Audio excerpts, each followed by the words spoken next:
I'm Major Willow Willis, 32 years old, a lawyer for the United States Army. I will never forget the moment at my 32nd birthday party. In front of 50 of the most powerful guests in Washington, D.C., my husband, James, slapped me so hard I fell to the floor. I tasted the salt of my own blood mixed with the bitter fizz of Dom Perignon champagne. But the most horrific part wasn't the slap. It was the words my mother-in-law, Victoria, had just whispered in his ear. A command. Remember your mission. Protect our asset.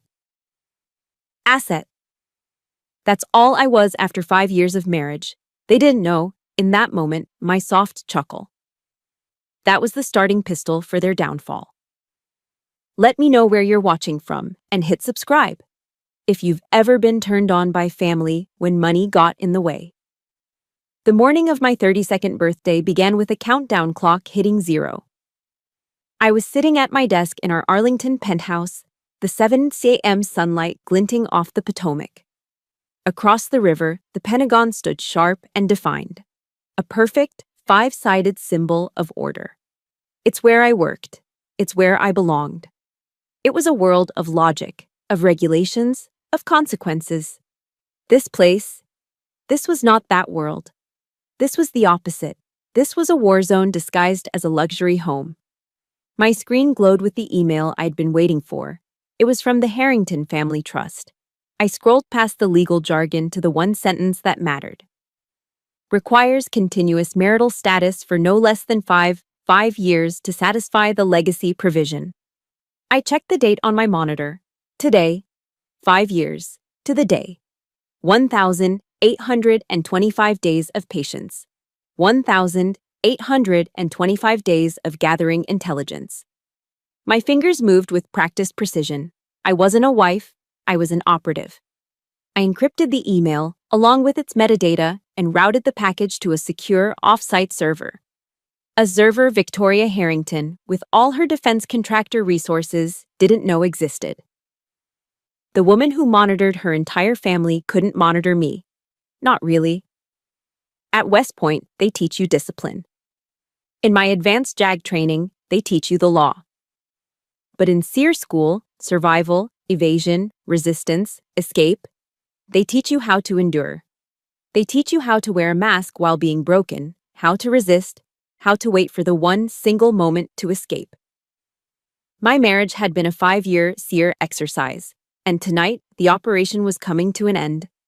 The shower in the master bathroom stopped. I closed the laptop just as James walked out, a thick white towel wrapped around his waist. He was 37, a perfect specimen of Harrington DNA. His body was flawless, the kind you'd see on the cover of a men's health magazine. But his eyes were completely empty. Blank. As if the person inside had left years ago. He walked to me, his feet silent on the cold marble floor.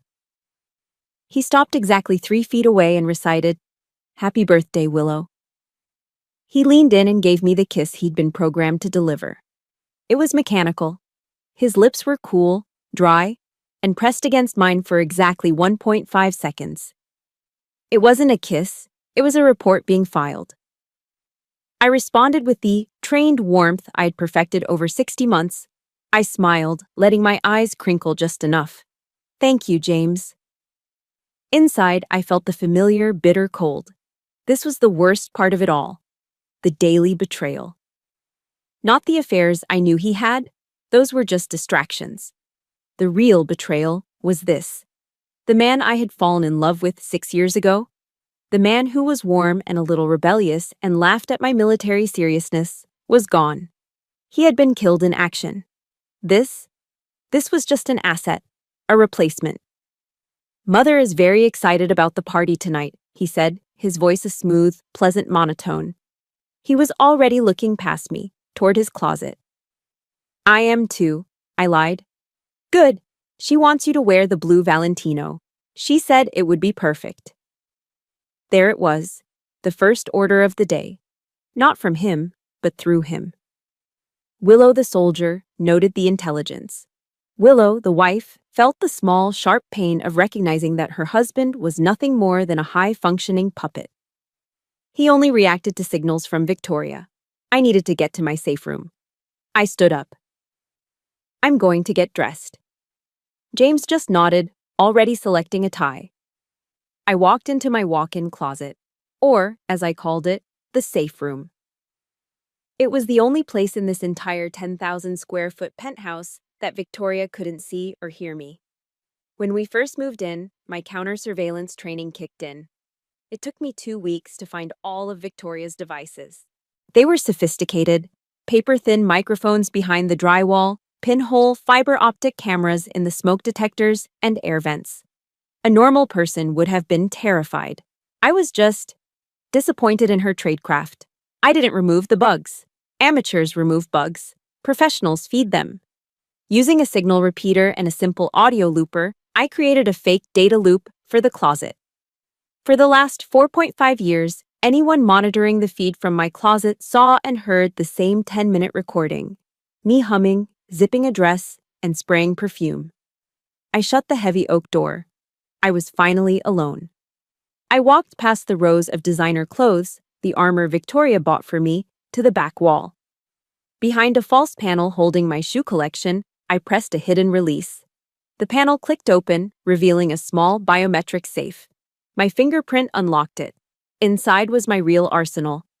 Encrypted hard drives, a secure air-gapped laptop, 3 burner phones, fully charged. This wasn't a closet, this was my forward operating base. I sat on the floor, my back against the panel, and let out the one breath I'd been holding all morning. The tension in my chest eased, but only slightly. My public phone vibrated in my robe pocket. I looked at it. A text from Victoria. "Darling, the blue Valentino, please. It presents such a united front." A velvet-wrapped order. A threat disguised as a suggestion. A united front meant her front. It meant I was to stand by her asset and look supportive, docile, and grateful. I picked up my public phone and texted her back. "Of course, Mother. I can't wait." I put the phone down. I stood up, calm, and walked to the other side of the closet. I pushed past the blues, the blacks, the safe, boring colors Victoria approved of.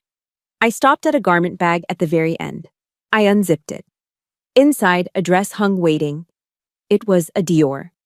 And it was red. Not just red. It was a deep, visceral, blood red. The red of an attack guidon leading a charge.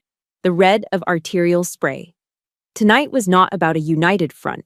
Tonight was not about survival. I laid the red dress out on the ottoman. Tonight was about attack. A surprise attack, launched from within, precisely calculated, and 5 years in the making. That blood-red Dior. It hung there, waiting. A symbol of an ending. It made me think of the dress that was supposed to be my beginning, the white one. I didn't marry James for his money or his name. I wasn't one of Victoria's debutante girls, as she so often reminded me. I was a self-made woman, an army brat who got herself into West Point on pure merit and graduated at the top of her JAG class.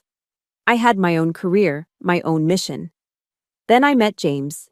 It was 6 years ago, at a military charity gala. One of those stuffy Washington, D.C. events I was required to attend. I was standing alone, bored, studying the legal loopholes in the charity's donor agreements when he walked up. He wasn't like the other heirs I'd met. They were all smooth surfaces and empty handshakes. James was warm. He had this slightly rebellious spark in his eyes. He bypassed the generals and the senators and came right to me. He actually listened when I talked about military jurisprudence. He found it fascinating. "You're all about discipline, aren't you, Major?" he'd said, smiling. I admire that. God knows I don't have a shred of it. He was right. He had a chaotic, free energy that I, as a woman built on structure, had never allowed myself to have. I loved his freedom. And he said, loved my strength. Our love was real. I know it was. At least, it was in the beginning. Our wedding was a masterpiece of Victoria's power.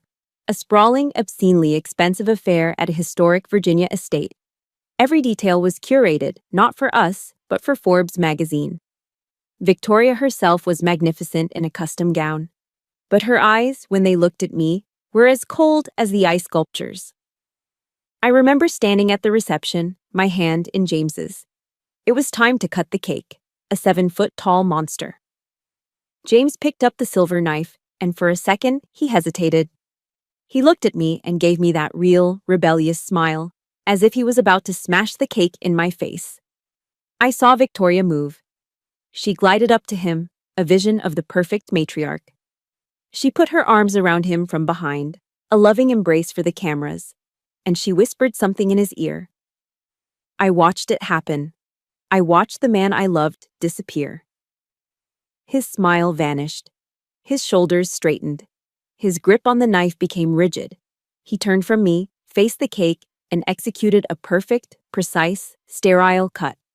The crowd applauded. Victoria smiled, triumphant. I just stood there. A chill ran straight down my spine, right through the silk of my wedding dress. It was the first time I'd seen it. The first time I realized the man I married wasn't always the one in control. It was the first time I saw the puppet. That night, in the presidential suite, Victoria gave her welcome toast. She raised her glass. Welcome to the clan, Major, she'd said, her voice dripping with condescension. We do hope your pristine military background is clean enough to shield James from himself. James just laughed, a hollow sound. Mom's just kidding, honey. She's just protecting the brand. But she wasn't kidding, and I wasn't, honey. I was the shield. I was so naive. I thought love could fix it. I thought my strength could protect his freedom. For the first year, I tried. I really tried. I became the perfect JAG lawyer by day and the perfect Harrington wife by night. I hosted dinners. I schmoozed with corrupt defense contractors. I smiled as Victoria constantly compared me to the other women James could have married. Women who, as she put it, knew their place and weren't so stubborn like a military mule. I endured it all because I still saw glimpses of the real James. In the middle of the night, he'd wake up from a nightmare and hold on to me, whispering how he felt like he was drowning. Then came our first anniversary. Victoria summoned us to her office. It wasn't a room, it was a fortress. Dark oak walls, floor-to-ceiling shelves of unread leather-bound books, a desk the size of a car. Pure, old-money American power. A gift for you, darling, she said, sliding a small robin's egg blue Tiffany box across the desk. I was surprised. It was the first kind gesture she'd ever made. I opened it. Inside there was no diamond bracelet, no earrings.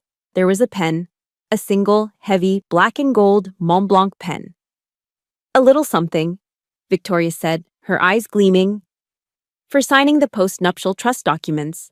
Just a formality, of course. She pushed a thick stack of papers toward me. James just stood by the window, his back to me, looking out over the Virginia hills. I'm a lawyer. I read the fine print. It wasn't a formality. It was an execution. It was a 40-page document systematically stripping me of any and all rights. It wasn't a trust.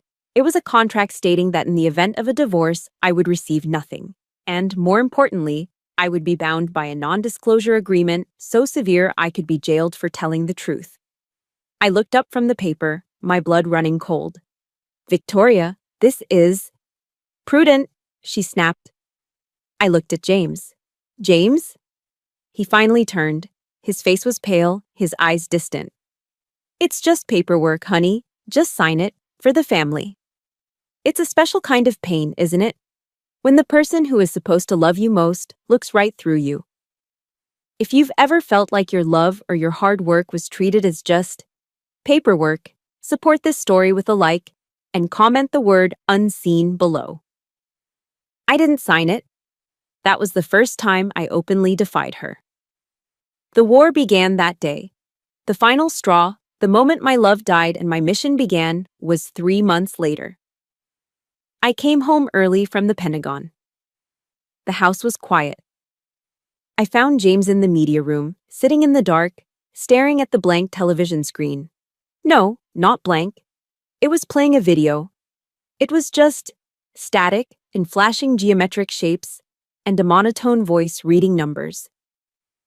James was sitting perfectly still, his eyes wide, unblinking.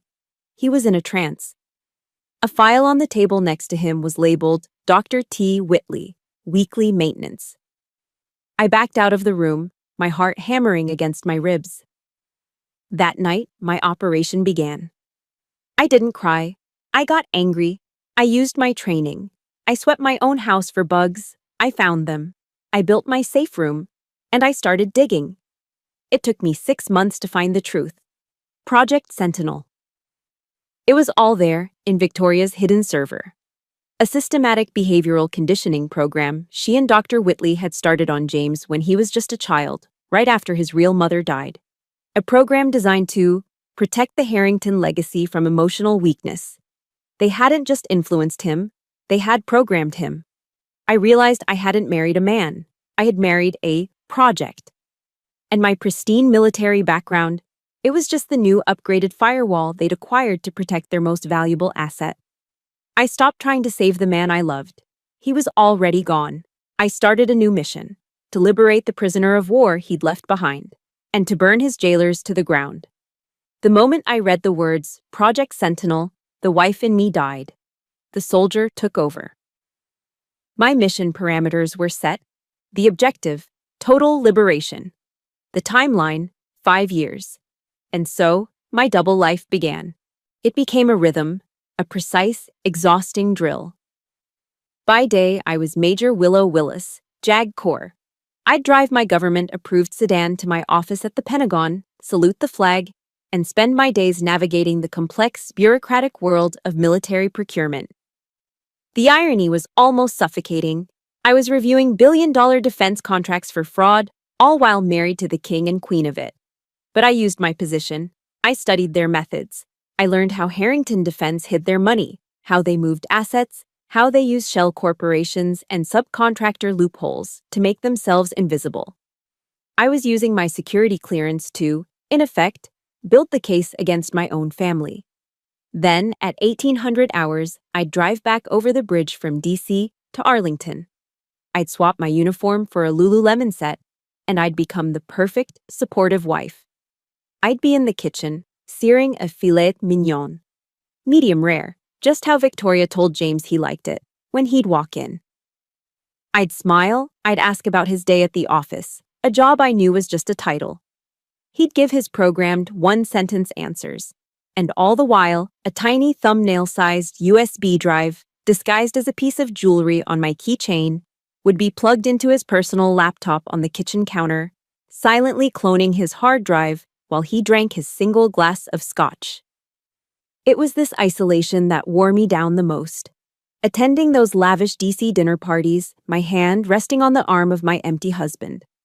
I had to smile and make small talk with senators I knew Victoria owned, with generals whose careers Harrington Defense had personally sponsored.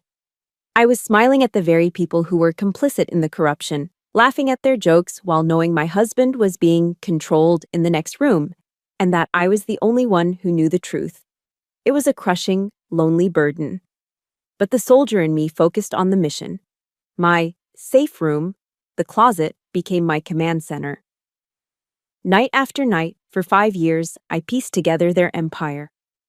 My JAG training was invaluable. I followed the money.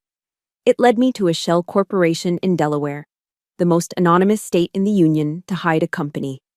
This company, Behavioral Performance Solutions, LLC, had one client, Harrington Defense. And it had one vendor it paid, Dr. Thomas Whitley. The payments were massive, $30,000 wired on the first of every month from an account in Zurich. The invoice memo was always the same. Ongoing behavioral performance consulting. This wasn't therapy, this was a maintenance fee for a puppet. But the real jackpot was the audio files.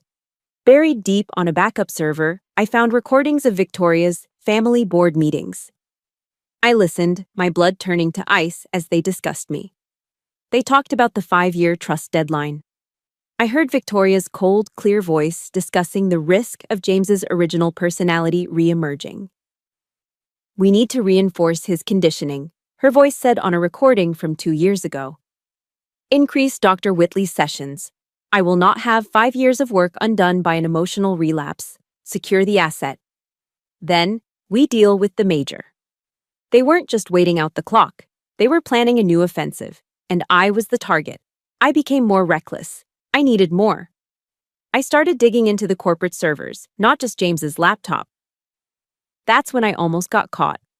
It was a Tuesday morning. My phone rang. It was William, James's cousin, the Harrington family's chief counsel. A snake in a $5,000 suit. "Willow," he said, his voice slick with false charm. "Just checking in. I saw your network ID pinging our servers. Taking a special interest in the Zurich subcontracts, are we? Is the Pentagon investigating?" My heart stopped. He was baiting me. He knew. I let the silence hang for a beat. I forced my voice to go cold, not with fear, but with authority. The authority he gave me, but didn't respect. I became Major Willis. "That's right, William," I said. "We're conducting a full audit of all Tier 3 subcontractors. Standard procedure." "This seems aggressive," he pushed. "It is," I snapped. "I'm just making sure Harrington Defense is clean before the Pentagon rubber stamps your next Aegis contract. I'm protecting the family, just like I'm supposed to. I assume you have no problem with that. Mrs. Victoria wouldn't want any issues, would she?" The silence on his end was deafening. I had used Victoria's own power against him. "No," he finally said, his voice tight. "No issues at all." He hung up. I exhaled, my hands shaking. I had won the battle, but I knew I'd exposed my flank. The clock was ticking faster. The exhaustion set in around year 4. It was a physical weight. The loneliness of the long-haul operation, the constant vigilance, the mask was getting heavy. One night, I remember, I couldn't even go upstairs to the penthouse. I just sat in my car in the parking garage. A typical DC autumn rain was hammering against the concrete. I felt done. I wanted to throw the burner phones in the Potomac, get in my car, and just drive until I ran out of gas. I wanted to quit. I was 31 years old, and I couldn't remember the last time I'd had a real conversation. I was a ghost. I idly turned on my podcast app. It was set to Jocko Willink, the former Navy SEAL, the icon of American discipline. I'd been listening to him on my drives to the Pentagon.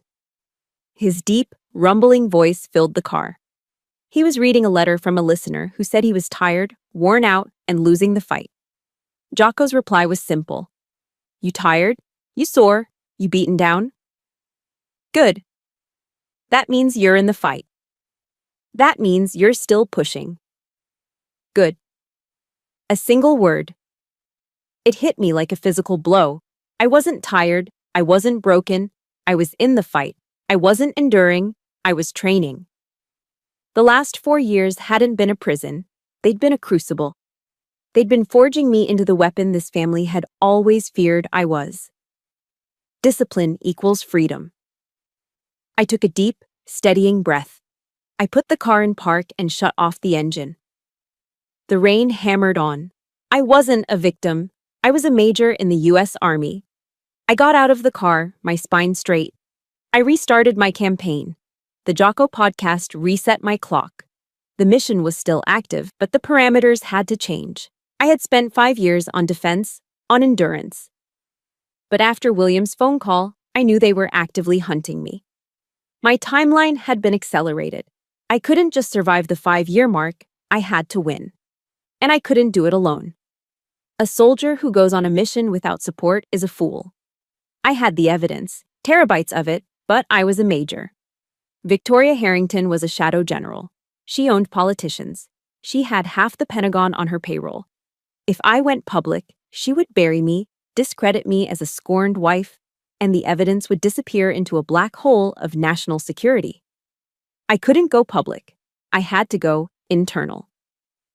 I needed the one group Victoria couldn't buy, the one group she couldn't intimidate, the U.S. Army's Criminal Investigation Division, CID. I spent a week in my safe room, curating the perfect package. I couldn't send them the Project Sentinel files, not yet. They would dismiss it as a family dispute. I had to give them something they couldn't ignore.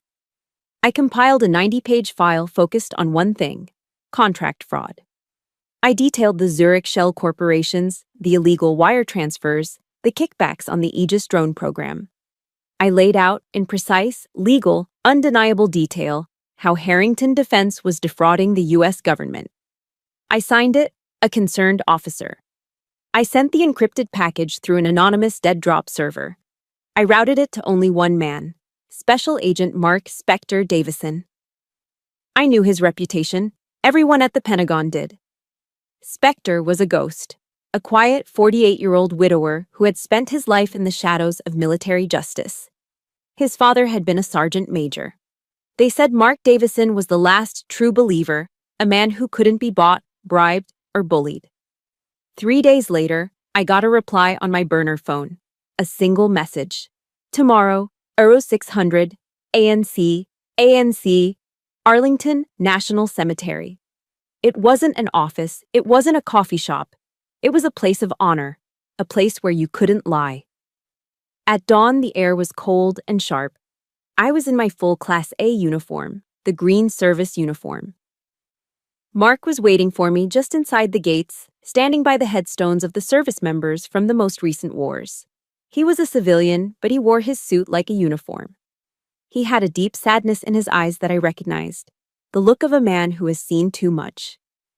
We didn't shake hands. He just nodded and started walking. I fell into step beside him.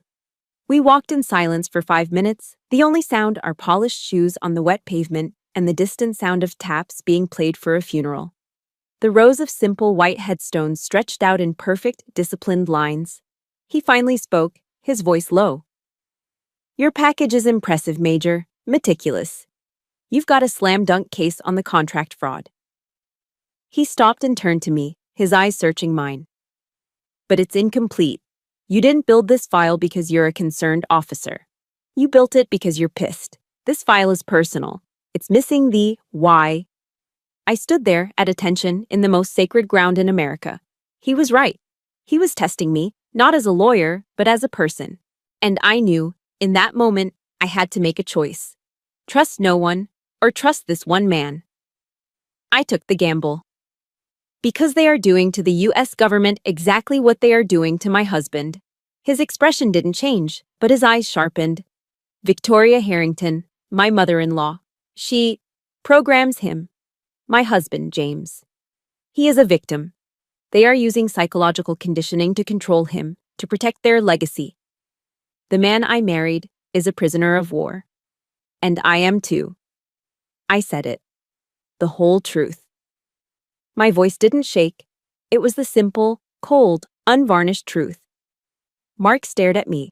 He looked away, out over the endless rows of the fallen. He seemed to be looking at one grave in particular. "My wife, she died of cancer 3 years ago," he said, his voice rough with an emotion I hadn't expected. "Her father was a hard man, a bully. Thought emotion was weakness. He ran his family like a boot camp." He paused. "For the last year of her life, she refused to see him. She said she'd rather die in peace than fight a war she couldn't win." He turned back to me, and the sadness in his eyes was replaced with a cold, hard fire. "In the Army, we have a saying, Major. I've got your 6. It means I'm watching your back." He took a step closer. "Major Willis, what they are doing to you, that is not family. That's a crime. Those people, your husband's family, they do not have your 6. He waited a beat. "But we do." I don't know how to describe that feeling. For 5 years, I had been utterly, completely alone. I was the only soldier in a one-woman war. And in that moment, on that sacred ground, a stranger, a good man, had just shown up as my reinforcements. I felt the prickle of tears, the first in 5 years. I blinked them back. "What's next, Agent Davison?" "What's next," he said, "is you keep your head down. We will take this fraud case and rip them apart from the outside. You just survive." But Victoria was already moving. A week later, I got a priority alert from my JAG superior. My security clearance, my career, was under a surprise review. An anonymous tip had been filed, suggesting I was a security risk due to unstable personal associations. It was Victoria's classic move, a preemptive strike. She was trying to get me disbarred, dishonorably discharged. She was trying to destroy my credibility before I could use it. I was panicked. I texted Mark, code red. The next day, the review was canceled. My superior was baffled. False alarm, Major, he said. CID stepped in, said the tip was malicious and unfounded. Weird. You must have an angel on your shoulder. I got a one-word text from Mark. Blocked. He followed up with another coded message. She spooked. The 5-year clock is making her nervous. She knows the asset is about to expire. She's not just protecting her flank, she's setting a trap. I looked at the message, and I understood. The birthday party, my 32nd birthday. The 5-year anniversary. It wasn't just my D-Day, it was Victoria's too. She was planning to deal with the Major that night. The game was on. The elevator doors opened and the battle began. We were at the Apex, a glass-walled restaurant on a DC rooftop, the kind of place where laws are rewritten over $50 cocktails. The view was staggering, looking straight out over the illuminated spike of the Washington Monument, a monument to freedom, hosting my execution. The room was staged perfectly. Massive sprays of white orchids, crystal chandeliers. It was suffocating.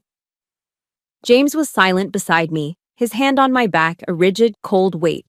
He was tense, but it wasn't a human tension. It was the tension of a machine wound too tight. Victoria glided toward us. She was wearing a severe navy blue Chanel suit, the armor of the DC matriarch. She didn't walk, she advanced. She pulled me into a dry, papery hug, her perfume choking me. Willow, darling, she whispered, her lips brushing my ear, her voice a cold hiss meant only for me. Red. How? Bold. She pulled back, her eyes flicking over the Dior. The Valentino, the blue one. It would have shown more unity. I gave her my pre-planned, camera-ready smile. I just wanted to stage a surprise attack, Victoria. Her own smile thinned. She knew I wasn't just talking about the dress. She turned and put her hand on James's arm, a gesture that looked like affection, but was one of command. James, darling, be a good husband and get your wife some champagne. He nodded, a jerky, puppet-like motion, and moved toward the bar. My eyes scanned the room. This was it. The moment I'd been training for. I began my threat assessment. The entire DC power structure was here, the Beltway elite, in the flesh. I saw 2 4-star generals I knew were on the Harrington payroll. I saw Senator Klein, whose entire re-election campaign was funded by Victoria. I saw lobbyists, defense contractors, and their wives, all dripping in diamonds, all laughing too loudly. Every person here was an ally of the Harrington Empire. And then the cold, hard realization hit me. I looked for a friendly face, a lifeline. There was no one. Not one colleague from my JAG office. Not a single friend from my West Point class. Not even my old roommate from basic training who lived 20 minutes away in Alexandria. This wasn't a party. It was a courtroom. It was a trap, sealed and hermetically clean. Victoria hadn't just curated a guest list. She had sanitized the stage. She had removed every possible character witness who could speak on my behalf.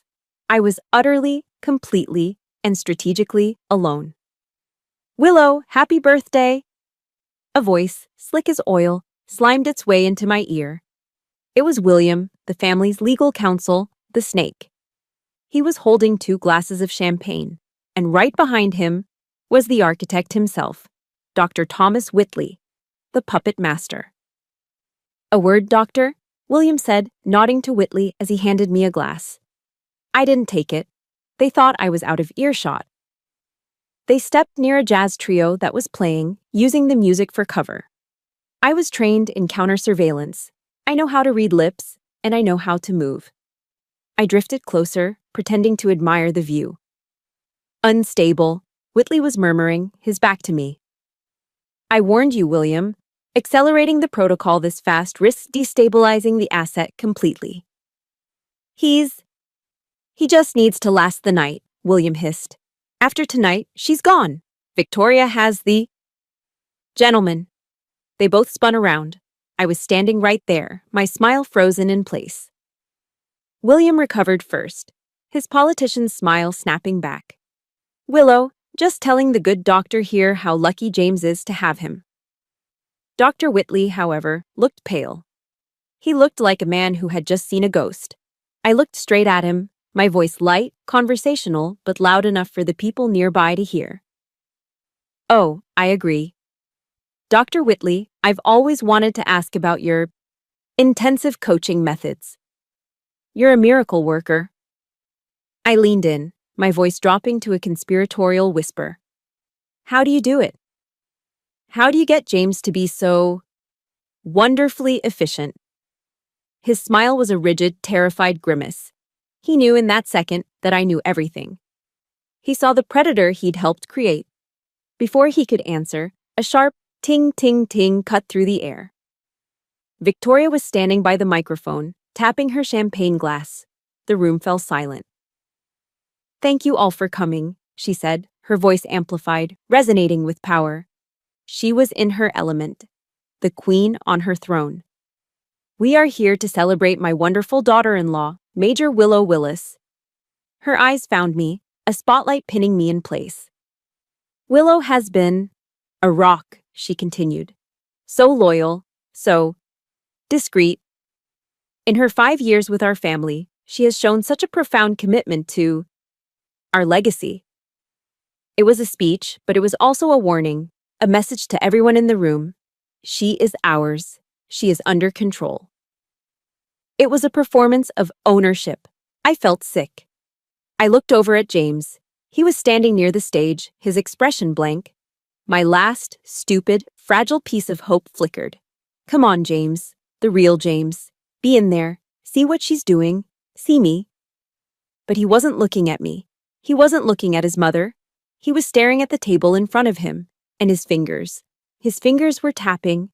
Tap, tap, tap, tap, tap, tap, tap, tap. My blood turned to ice. It wasn't a nervous tick. It was a pattern, a rhythm. I knew that rhythm. I'd heard it on the training videos. It was a mnemonic device, a self-calming anchor that Whitley had programmed into him. It was the signal, the trigger. He wasn't just nervous. He was executing a command. Victoria raised her glass, her eyes locked on me. So let's all raise a glass, she boomed. To Willow. And to her, transformative, 32nd year. It was a threat. I looked from her, the general, to James, the weapon, and I realized their plan, the one they'd been whispering about, was in motion. The trap was about to spring. Victoria's smile was a triumphant slash as the applause died down. And now, she announced, the gifts. The jazz trio softened. A silver cart was wheeled out by a waiter. Victoria, the general, stayed put. She was commanding this from the stage. James, she called out, her voice dripping with maternal pride. Your gift first. James, still standing near her, moved toward the cart. He picked up a long, dark blue box. He walked toward me. He moved like he was wading through water, his motions stiff and delayed. He wasn't walking, he was being moved. He stood in front of me, not meeting my eyes. He opened the box. Inside, resting on black velvet, was a tennis bracelet. It wasn't just a bracelet. It was a wall of diamonds, heavy, ostentatious, and blinding. It was worth more than my next 3 years of military pay. It's beautiful, I said, my voice practiced. My smile felt like a crack in a dam. He just stared at the box. Victoria's voice cut through the air again, impatient. Well, put it on her, son. What are you waiting for? James flinched. He fumbled with the bracelet. His fingers, the fingers I once held, were cold and clumsy. He grabbed my left wrist. His touch was like cold metal. He fumbled with the clasp, his knuckles brushing my skin. It felt like being touched by a stranger. Snap. The clasp clicked shut. It was heavy on my arm. A beautiful handcuff, I thought, the words echoing in my head. I forced my smile wider for the cameras I knew were watching. The performance had to continue. James just stood there, his hand still hovering near my arm. Now, Victoria's voice boomed. For a special announcement. She glided off the stage, moving toward James and me. The room was absolutely silent, watching her. This was the moment, the transformative part of the evening. She reached us. She didn't look at me. She only had eyes for her son, her creation. We are so proud, she said, her voice now softer, but it carried. She placed a perfectly manicured hand on James's shoulder. I watched, my heart hammering. This was it. Her fingers didn't just rest on his shoulder, they dug in. Her thumb pressed hard into a spot just below his collarbone, a nerve center. It was a practiced, deliberate pressure. It wasn't a touch of love. It was an activation. I saw the change in him instantly. A shiver went through his body. Victoria, I said, my voice low, a warning. She ignored me. She leaned in, her lips almost touching James's ear. She spoke, and in the dead silence of the rooftop, everyone heard her. You've been so loyal, Willow, she said, her eyes now locked on me, cold and victorious. So supportive, especially for these last 5 important years. She stressed the words.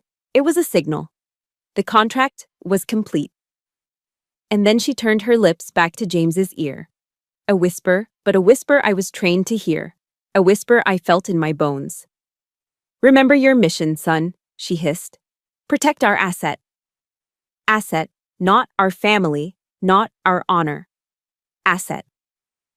I had my hand on my clutch, my finger on the audio recorder of my burner phone, which was already active. I had been recording since her speech began. I watched James. It was like watching a switch being thrown. His entire body went rigid. The fog in his eyes vanished, replaced by a terrifying, flat, reptilian focus. His pupils. They constricted. He turned his head toward me, slowly, mechanically. The man I married was gone. This was the sentinel. He spoke. His voice was not his own. It was a perfect, flat, emotionless monotone. You betrayed us. The entire room gasped. I could hear the sharp intake of 50 people. Victoria stepped back, a single, perfect step. Her face was a mask of satisfied, shocked concern. The director watching her play unfold. What? I said, my voice steady. We know, James continued in that same dead voice.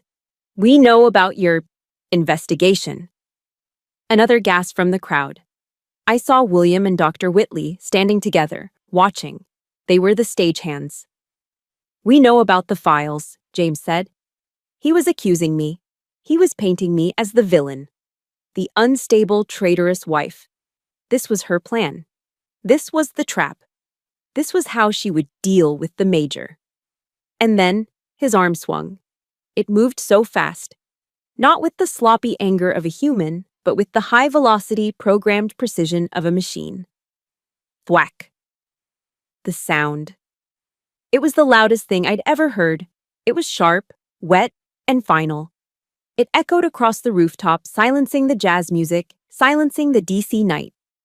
His open palm connected with the side of my face. The force of it snapped my head back. The world exploded in white light and pain. I was airborne for a second. I crashed backward into the champagne table. The sound of shattering glass, of a Dom Pérignon flute breaking. I hit the marble floor, hard. I landed on my side, my legs tangled in the tablecloth.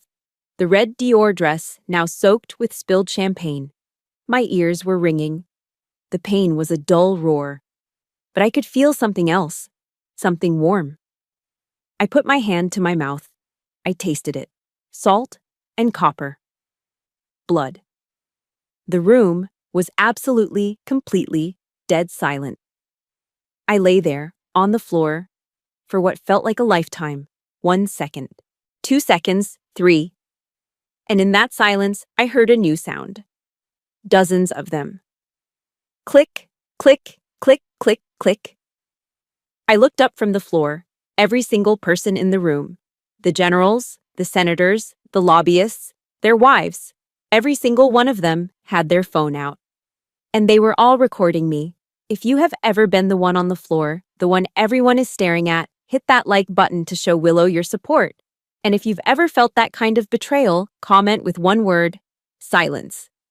The silence was absolute. $100 million rooftop, 50 of the most powerful people in Washington, D.C.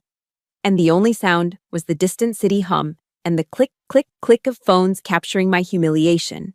I was on the floor. My cheek was on fire. The taste of blood and Dom Perignon was sharp in my mouth.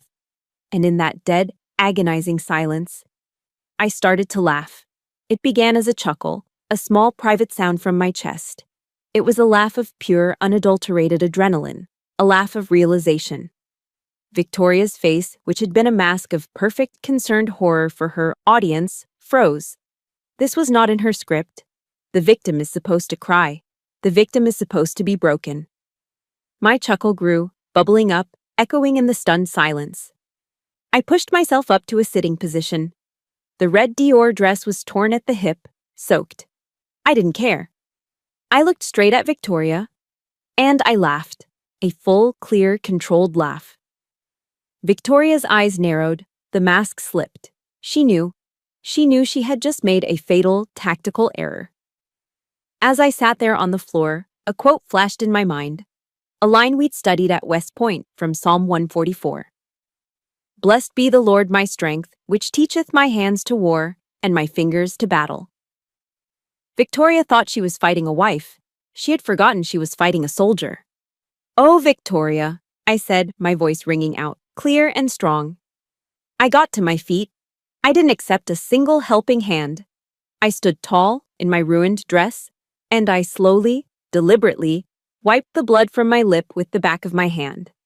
I looked at her, and my smile was all teeth. That was perfect, I said, my voice resonating with 5 years of suppressed power. Absolutely perfect. You couldn't have planned a better psychological operation if you tried. The crowd was frozen. Their phones were still up, but the hands holding them were trembling. I turned, addressing the room as if they were my jury. Which they were. When I was at West Point, they taught us about psychops, the art of war. The first rule is to know your enemy. The second is to never, ever underestimate them. I pointed at Victoria. She wanted you to see me as an unstable, emotional, traitorous wife. I then pointed to my bleeding lip. She wanted to create a public spectacle to discredit me. I turned my gaze to the crowd. And ladies and gentlemen, you have just witnessed a flawless performance. I paused, letting the words hang. But you have also just become material witnesses to an aggravated assault, recorded on at least 50 devices. The sea of phones didn't lower, but the confidence behind them vanished. The generals, the senators, they suddenly looked like what they were, co-conspirators. What? What are you talking about? Victoria hissed, her voice losing its powerful resonance. It was thin. I'm talking about your plan, Victoria, I said, taking a step toward her. Your plan to paint me as the villain, to have James publicly condemn me, and then, I assume, have me committed? Get my security clearance revoked? Have me dishonorably discharged? Her face was white. It was a good plan, I said, nodding, as if complimenting a rival officer. But you made one mistake. I looked over at James. He was frozen. The misfire that Whitley had worried about was happening. The programming was glitching. He was staring at his own hand, the one he'd hit me with, as if it was a foreign object. His face was a mask of pure, childlike horror. I, he whispered, so low only I could hear. What did I do? The program was broken. The real James was looking out, horrified at what the Sentinel had done. I looked back at the crowd. My voice softened, but lost none of its command. You see, you are witnesses to an assault. But the man who hit me, I said, gesturing to James, is not the perpetrator. I looked at him, and for the first time in 5 years, I spoke to him, the man I'd married. He's a victim, just like me. I turned my full attention, my full, unleashed fury, back to Victoria. You calculated everything, Victoria. The 5-year mark, the party, the guests, the public humiliation. You planned for everything. I reached into my clutch. I pulled out my burner phone. It was still recording. Except for this. I held it up. You see, as a JAG officer, I'm a bit of a stickler for procedure. And as a soldier, I'm a big believer in contingencies. You thought this was my trap? My little plan? Victoria scoffed, trying to regain control. No, Victoria, I said. I never had a plan to expose you tonight. My plan was to survive you. My plan was a dead man's switch. I held up the phone. This is a simple app, a crash detection app, the kind runners use if the phone experiences a sudden, high G-force impact. I gestured to the floor, like, say, being violently knocked to the ground. I watched Victoria's eyes. They were no longer angry. They were, for the first time, terrified. The moment I hit that marble floor, it triggered a safety protocol I designed 5 years ago. A protocol that assumes I am dead, or incapacitated, or, as it turns in this case, publicly assaulted. What? What are you babbling about? William stammered, stepping forward. I'm babbling about 1.8 terabytes of data, William, I said, my voice like ice. My entire 5-year intelligence package, every email, every shell corporation in Delaware and Zurich, every illegal wire transfer, every single recording of you and Dr. Whitley discussing Project Sentinel and the conditioning of James. Every piece of evidence of contract fraud, bribery, and psychological abuse. You're lying, Victoria shrieked. Am I? I said. I checked my watch. 90 seconds ago, that entire 1.8 terabyte package was simultaneously and automatically delivered to 3 organizations you can't control. 1. My new friends at CID, specifically Special Agent Mark Davison. 2. The Washington Field Office of the FBI, Cybercrimes Division. And 3. Because I believe in transparency. The top 10 largest media outlets in the world, including the Washington Post and the New York Times. A phone buzzed. A single phone in the dead silence. A guest, a lobbyist, looked down at his phone. His face went pale. Then another phone buzzed, and another. A cacophony of dings, chimes, and vibrations swept across the room. It was an electronic plague. BZZT, BZZT, ding. The guests were all staring at their screens, their faces illuminated in the blue light, their expressions turning from shock to utter panic. The first headline had just dropped. The lobbyist next to Victoria read it aloud, his voice trembling. Breaking news. Harrington Defense, CEO Victoria Harrington, under investigation for massive Pentagon contract fraud. FBI raids reportedly imminent. The wave of alerts was a digital tidal wave washing over the rooftop. BZZT, BZZT, ding. Panic. It was immediate. The polite predatory smiles of the DC elite vanished, replaced with the raw animal fear of rats in a trap. What is this? Is this real? A senator's wife stammered. My God, Senator Klein himself whispered, staring at his phone, his face the color of ash. The Post, the Times, they all have it. The allies, the ones who had been laughing with Victoria minutes before, began to instinctively, physically, move away from her. They created a circle of open space, a quarantine zone around the Harrington family. Victoria was trembling, her face a grotesque mask of fury and disbelief. Lies! She shrieked, her voice cracking. These are all lies, slander. I will sue every one of you. She spun, her eyes wild, and pointed a trembling finger at me. You bitch! You did this! No, Victoria, I said, my voice cutting through her panic like a razor. You did. And right at that moment, on cue, ding!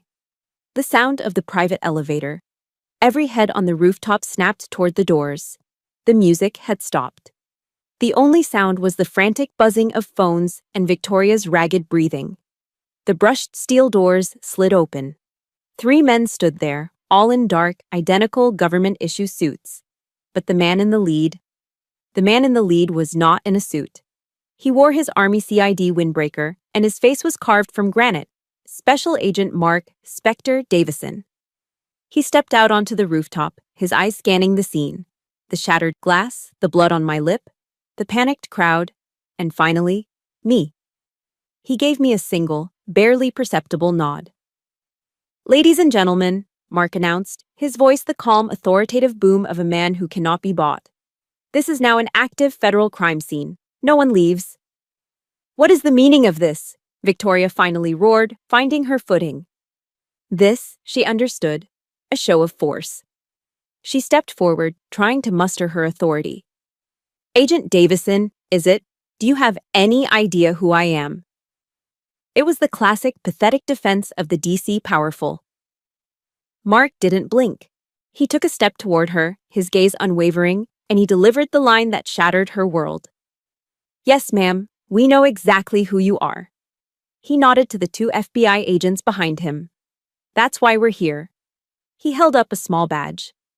"Victoria Harrington, you are under arrest for conspiracy to defraud the United States government, multiple counts of wire fraud, and bribery of a public official." "This is insane. You have no proof," she screamed as the two agents moved past her, their hands reaching for handcuffs. "We do, ma'am," Mark said, his voice flat. "We just received a 1.8 terabyte package of it from Major Willis." The blood drained from her face. As the agents cuffed her, the rooftop dissolved into pure chaos. The allies were shoving each other, trying to get to the elevator, only to be stopped by two more agents who had emerged. "I didn't know," Senator Klein was yelling. "I was never involved." Amid the chaos, I stood perfectly still. I had not moved. This was my battlefield, and I was in command. I saw Dr. Whitley. He was trying to melt into the background, edging his way toward a decorative potted plant, his face dripping with sweat. I pointed at him. My voice was loud and clear. "Agent Davison, him too." Mark's eyes snapped to Whitley. "Dr. Thomas Whitley," I announced, my voice like a prosecutor's. "I'm accusing him of conspiracy to commit aggravated assault, practicing medicine without a license, and the psychological torture and coercive conditioning of a United States citizen." Whitley let out a small, strangled cry. "It was a program, wasn't it, Doctor?" I said, walking toward him as he cowered. "You called it Project Sentinel, right? $30,000 a month, wired from a shell corporation in Zurich just to maintain your asset?" I was only trying to help," he stammered, his eyes darting around. "You're a monster," I said, my voice dropping to a whisper. "And you're done." "Get him," Mark ordered. An agent grabbed Whitley, who didn't even fight. He just deflated. He literally sagged, his knees buckling, and he collapsed into a patio chair, a weeping, pathetic mess. One down. Then my eyes found William. He was standing near James, trying to look invisible, his lawyer's brain spinning, trying to calculate his next move. I walked over to him. "Cousin William," I said, my voice almost friendly. He looked at me, his eyes filled with pure hatred. "You've destroyed this family." "No, William, you just sold it for parts," I said. "Let's talk about the Aegis drone contract, the one from last March." His mask of calm cracked. He visibly paled. "Insider trading is a nasty charge," I continued, ticking off points on my fingers. "But when you do it by leaking classified weapons data to a non-NATO-approved subcontractor in Turkey, well, that's not just insider trading. That's a little closer to treason." You have no proof," he whispered. "I have the audio file of your call, William. The one you made from your supposedly secure office line. I have the wire transfer receipts from Istanbul." I leaned in. "You're the family lawyer. You know the drill. You're the first one they're going to pressure. You should start thinking about a plea deal. Now." He stared at me, his mouth opening and closing, a fish drowning on air. And then, a sound cut through all of it. "What have you done?" It was Victoria. She was in handcuffs, but she was fighting, a lioness in her death throes. She was screaming, not at me, not at the FBI, but at her son, at James. He was standing alone, in the center of the chaos, staring at his mother, the cuffs on her wrists.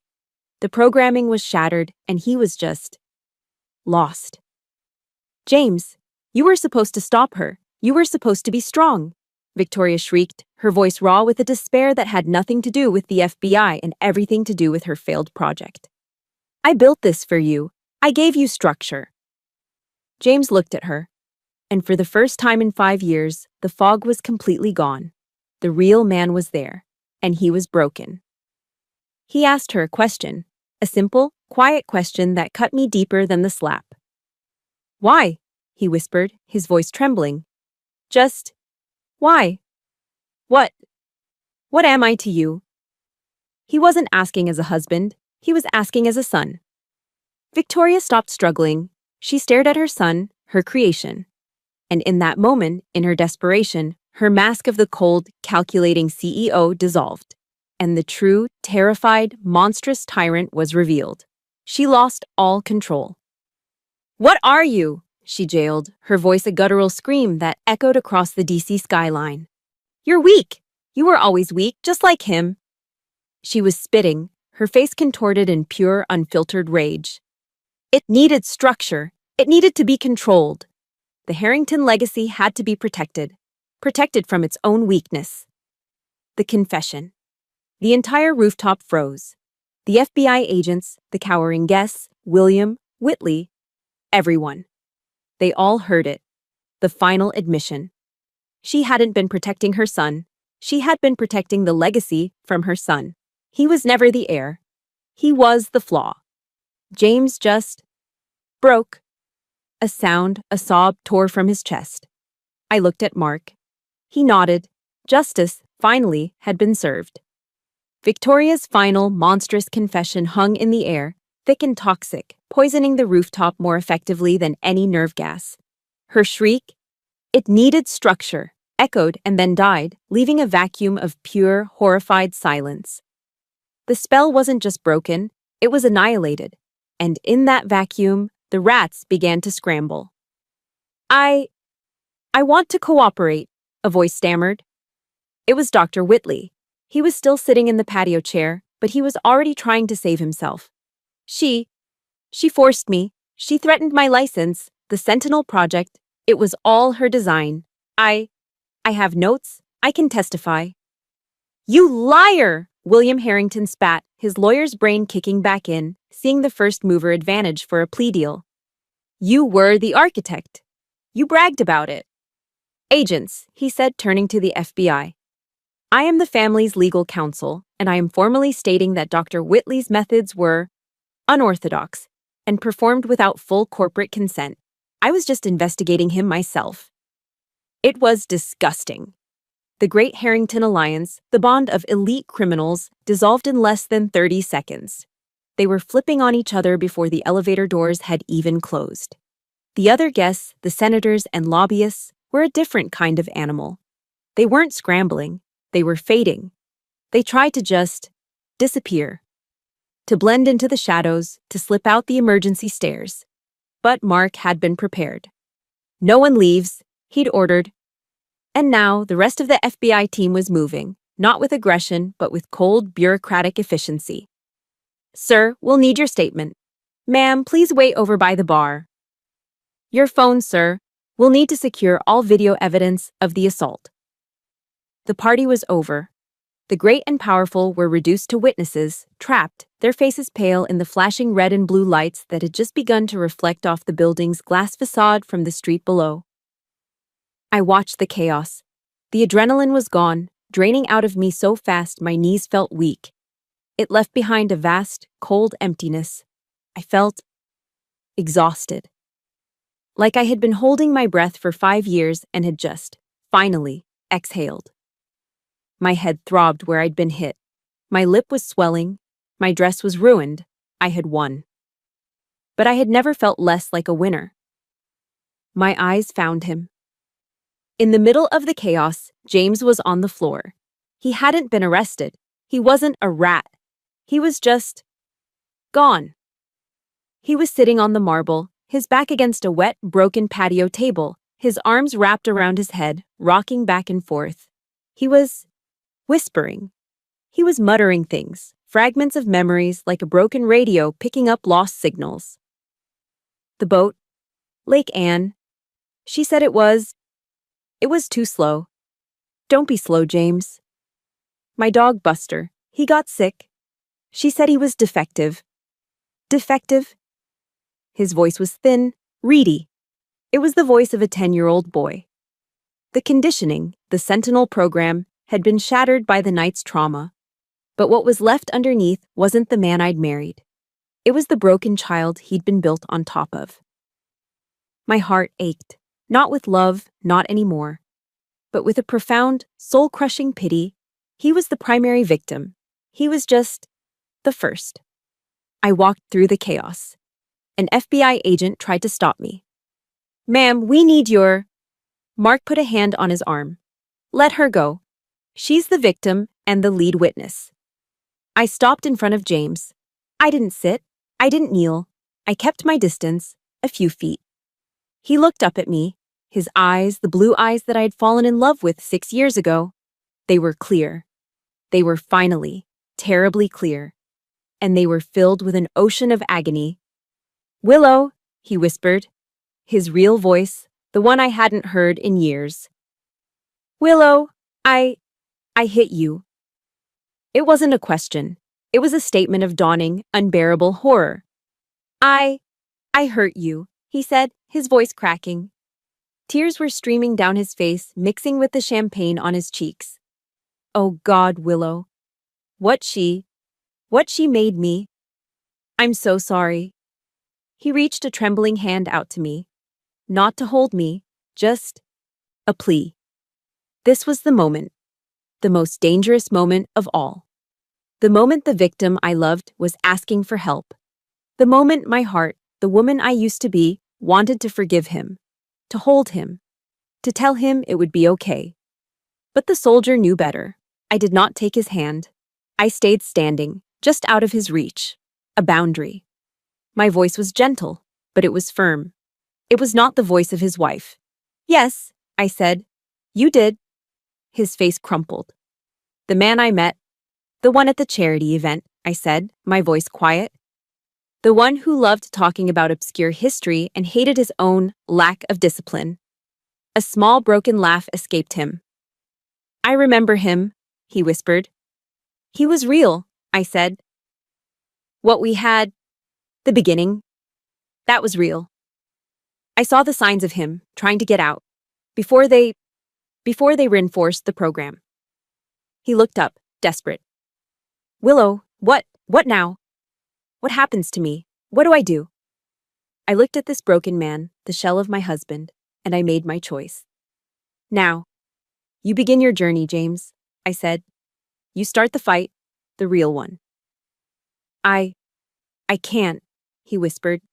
She's everything. She's in my head." "I know," I said, "and I can help you. I have all the files. I have Dr. Whitley's notes. I know what he did to you, what triggers he installed, what memories he suppressed. I can help you deprogram." Hope flashed in his eyes. You will?" "Yes," I said.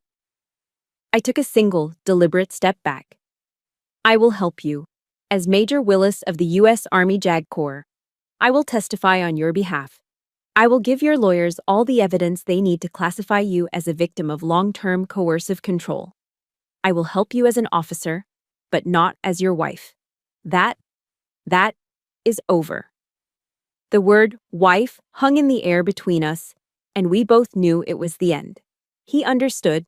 He finally, painfully, understood. He just nodded, covering his face with his hands, his shoulders shaking in silent sobs. I had won. I had lost. I had survived. I turned around. The adrenaline was completely gone now. I just felt heavy. Mark Davison was standing by the elevator. The chaos was dying down. Victoria was gone. William and Whitley were gone. The guests were being processed one by one. He looked at me, his face grim, but his eyes kind. He saw the ruined dress, the bloody lip, the exhaustion. "You did good, Major," he said, his voice low. "A perfect operation. Flawless execution." I just nodded. I was too tired to speak. Just doing my duty, Agent, I whispered. Go home, Major, he said. Or, somewhere safe. We'll be in touch. I walked toward the elevator, the same one I had arrived in my red dress, ready for war. It felt like a lifetime ago. I stepped inside. The doors slid shut, sealing me in.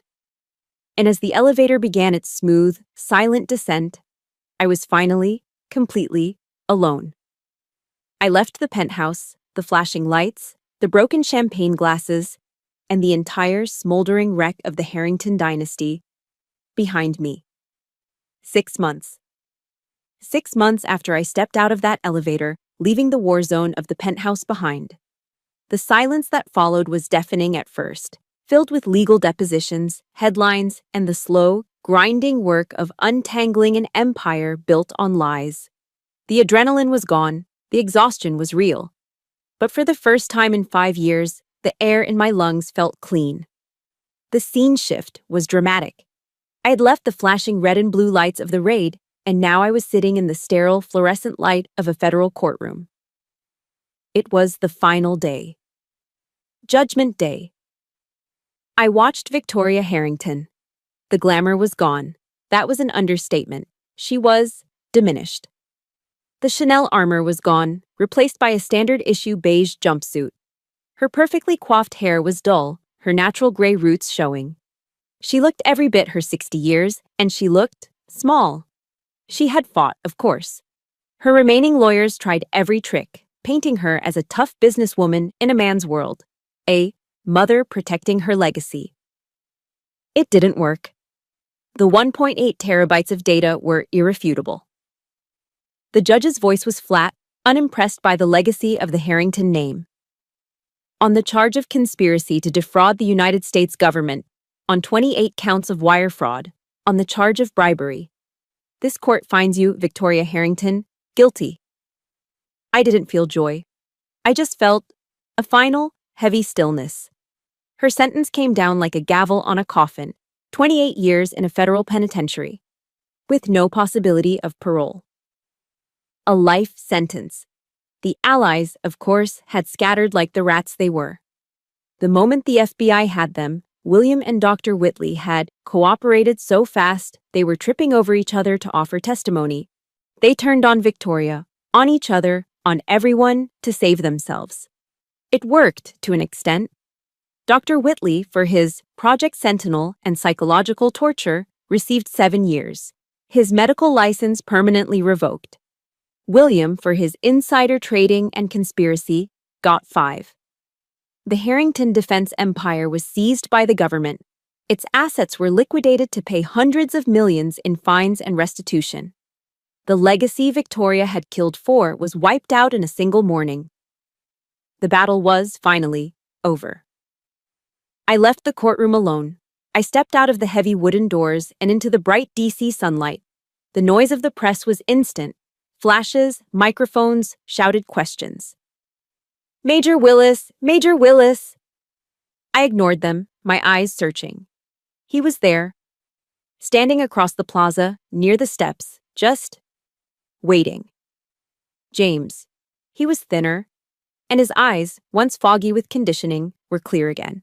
He looked like he'd been through his own personal war, and he had. He was in intense daily therapy, deprogramming from a lifetime of coercive control. I walked over to him. The press held their distance, sensing this was a different, more private moment. Willow, he said. His voice was quiet, but it was his own. James, I replied. I heard the sentencing, he said. I was there, I said. It's done. He nodded, looking down at his hands. She still tried to send me a message through her lawyer last week. An order. He looked up, his clear eyes meeting mine.